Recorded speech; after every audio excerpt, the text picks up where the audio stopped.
আমি আজিৰ এই কাৰ্যসূচীটো লোৱাৰ প্ৰধান কাৰণ হ'ল যোৱাটো বছৰে বছৰে অৰুণাচলীয়ে আমাক যি কৰিছে এইখিনি কথা নকওঁৱে আৰু এই চলিত মাহত দুটাকৈ অসমৰ উটান যুৱকক পশুপক্ষীৰ দৰে হত্যা কৰিছে।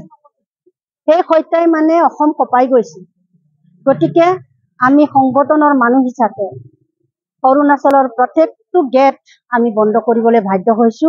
যেতিয়ালৈকে এই ভূটান যুৱক দুজনক কিয় হত্যা কৰিলে আৰু কিয় হত্যা কৰিব লগা হ'ল এইখিনি বিচাৰ নোপোৱালৈকে আমি অসম অৰুণাচলৰ পথবোৰ আমি এতিয়া বন্ধ কৰিবলৈ বাধ্য হৈছো। অসম অৰুণাচলৰ কিবা এটা ষড়যন্ত্ৰ আছে বুলি ভাবে? ষড়যন্ত্ৰ আছে বুলিতো এতিয়া ভাবিব লাগিব, কাৰণ সিদিনালৈকে আমি অসম অৰুণাচল বিশেষকৈ আমাৰ মিচিং আৰু খাদীসকল ভাই ভাই আছিলো। আমি এটা প্ৰদেশ বুলি ভাবিছিলো, কিন্তু আজি তেওঁলোকে দেখুৱাই দিছে যে তেওঁলোকে জংঘলত থাকি সম্পূৰ্ণ জংঘলীয়া হৈ গৈছে। পশুপক্ষীৰ দৰে ইহঁতৰ আচৰণবিলাক হৈছে। দুজন যুৱকে পেটৰ তাৰণাত হাজিৰা কৰিবলৈ যোৱা দুজন যুৱকক অত্যাচাৰ কৰি প্ৰচাৰ কৰি হত্যা কৰিব পৰা জাতিটো কেনেকুৱা জাতি হ'ব লাগিব বা অঞ্চলটো কেনেকুৱা জাতি হ'ব লাগিব, তাকে মই আপোনালোকৰ চেনেলৰ যোগেদি মই গৰিহণা দিছো। তেওঁলোকে এই অত্যালীলা এই হত্যাকাণ্ড কিয় কৰিলে আৰু তেওঁলোকে উচিত ব্যৱস্থা কৰি অৰুণাচল চৰকাৰে এই হত্যাকাৰীক ফাঁচি দিবলৈ আহ্বান জনাইছো। অৰুণাচলত যাবৰ কাৰণে আমাক পাছ লাগে, আমাৰ অসমত আহিবৰ কাৰণে পাছ নালাগে, সিহঁতে ফ্ৰীকে আহিব পাৰে। ইয়াত কি ক'ব বিচাৰে? এইটো অসম চৰকাৰ বা ভাৰত চৰকাৰৰ এই নিয়মখিনি আমি বুজি পোৱা নাই। তেওঁলোকে আমি অসম অৰুণাচললৈ সোমাব লগা হ'লে জন্তুৰ দৰে আমাৰ পাছ লাগে। তেওঁলোকে অসমত বিভিন্ন জেগাত বিচৰণ কৰিবলৈ তেওঁলোকক একো প্ৰতিবন্ধক নাই। গতিকে এইখিনিও আমাৰ মানে আঁতৰ হৈ ৰ'ল যে চেন্ট্ৰেল চৰকাৰে কিয় তেওঁলোকক ইমান সুৰক্ষিত কৰি ৰাখিছে। এইটো মইতো একেবাৰে ক'ব নোৱাৰিম। তথাপি মই আচৰিত লাগে যে আমি অৰুণাচল সোমাব লগা হ'লে পাছ ল'ব লাগে আৰু ইয়ালৈ আহিবলৈ তেওঁলোকক পাছ নালাগে। আৰু গেটবিলাকৰ কি তাগিদা পুলিচ বিলাকে, বাপৰে, ইচ্ছা কৰিলে এৰি দিব, ইচ্ছা নকৰিলে এনেই থিয় কৰাই ৰাখিব। গতিকে আমাক মানুহৰ দৰে ব্যৱহাৰ নকৰে অৰুণাচল। গতিকে এইখিনিও চেন্ট্ৰেল চৰকাৰে চিন্তা কৰিব হ'ল যে আমি ইমান জংঘলী হৈ থকা নাই, আমাক পাৰ্মিশ্যন লাগে অৰুণাচল যাবলৈ। ইহঁতে ইমান নিপুণ নহয় যে ইয়ালৈ আহিবলৈ পাৰ্মিশ্যন নালাগে। গতিকে এইখিনিয়ে মই ক'ব বিচাৰো। আৰু এবাৰ মই ক'ব বিচাৰো, সম্পূৰ্ণ মৃত্যুৰ তদন্ত লগতে ক্ষতিপূৰণ লগতে মানে এই হত্যাকাৰীক ফাঁচি দিব লাগে, এইটোৱে মই আহ্বান জনাইছো।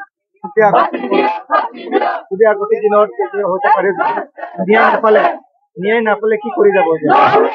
অনবৰ অসম অৰুণাচল গেটবোৰ আমি বন্ধ কৰি যাম। তেওঁলোকেও কেনেকে যাতায়াতি কৰে, কেনেকে বাণিজ্য কৰে, ৰাজধানী যাবলৈ অসম গঠকি যাব লাগে তেওঁলোকে। এইখিনি ৰাস্তা আমি বন্ধ কৰিবলৈ বাধ্য হ'ম।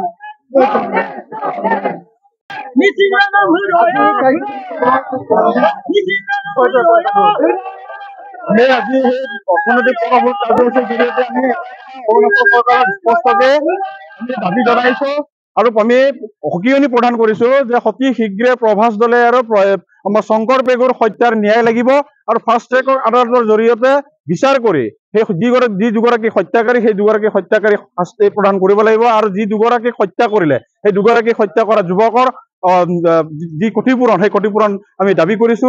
আৰু আমি এটা কথা স্পষ্টকে জনাব বিচাৰিছো যে যদিহে সেই দুগৰাকী হত্যা কৰা যুৱকৰ যদি উচিত বিচাৰ নহয়, তেতিয়াহ'লে আমি আজিৰ সেই কাৰ্যসূচীত যি ধৰণে আমি ৰূপায়ণ কৰিছো, ইয়াতকে আমি অনাগত দিনত সঠিক জংগী আন্দোলন আমি গঢ়ি তুলিবলৈ বাধ্য হ'ম। আৰু অসমত বহু আমাৰ অসমীয়া যুৱক যুৱতীয়ে কৰ্মৰত অৱস্থাত আছে। এই কৰ্মৰত অৱস্থাত থকা যুৱক যুৱতীৰ ব্যক্তিসকলক বা আমাৰ যুৱক যুৱতীসকলক সুৰক্ষিত কৰিব লাগিব আৰু নিৰাপত্তা প্ৰদান কৰিব লাগিব, তাক আশ্বস্ত কৰিব লাগিব অৰুণাচল চৰকাৰে। আৰু আমি অসম চৰকাৰৰ মাননীয় মুখ্যমন্ত্ৰী গৰাকীক আমি সেই গোটেই বিষয়টো হস্তক্ষেপ কৰিবৰ কাৰণে আমি দাবী জনাইছো। অতি শীঘ্ৰে অসম চৰকাৰে অৰুণাচল চৰকাৰৰ লগত বহি এই গোটেই বিষয়টো এটা সুনিশ্চিতভাৱে অসমৰ পৰা অৰুণাচলত বসবাস কৰি থকা কৰ্মসূত্ৰে কাম কৰি থকা যুৱক যুৱতীসকলক সুৰক্ষিত আৰু নিৰাপত্তা প্ৰদান কৰিব লাগিব। আৰু যি দুগৰাকী হত্যা কৰা হ'ল যুৱকক, সেই দুগৰাকী যুৱকৰ হত্যাৰ উচিত বিচাৰ হ'ব লাগিব। আৰু যি দুগৰাকী হত্যাকাৰী সেই দুগৰাকী হত্যাকাৰী ফাঁচি হ'ব লাগিব। আৰু অনাগত দিনত সেই হত্যাকাৰী হত্যা বন্ধ কৰিব লাগিব অৰুণাচল চৰকাৰে। অন্যথা আমি গম পাইছো যে অৰুণাচলৰ নিচি সম্প্ৰদায়ৰ দুজন যুৱকে প্ৰভাস দলে যোৱা 18 জুন তাৰিখে হত্যা কৰিছিল চিম্ফুত, আৰু যোৱা 13 জুলাই তাৰিখে নিচী যুৱক এগৰাকী ৰয়িঙত আমাৰ যি পেগু আমাৰ শংকৰ পেগু যি শংকৰ পেগু হত্যা কৰিলে ৰয়িঙত কৰ্মৰত অৱস্থাত সেই দুগৰাকী ব্যক্তিক আমি চিনাক্ত কৰা হৈছে। ইতিমধ্যে আমি গম পাইছো জেল হাজতলৈ প্ৰেৰণ কৰিছে। অকল জেল হাজতলৈ প্ৰেৰণ কৰিয়েই শান্ত থাকিলে নহব, তেখেতসকলক উচিত শাস্তিৰ কাৰণে ফাঁচি দিয়াৰ এটা ব্যৱস্থা গ্ৰহণ কৰিব লাগিব, অন্যথা অনাগত দিনত ইয়াতকে জংগী গণতান্ত্ৰিক আন্দোলন গঢ়ি তুলিবলৈ বাধ্য হ'ম।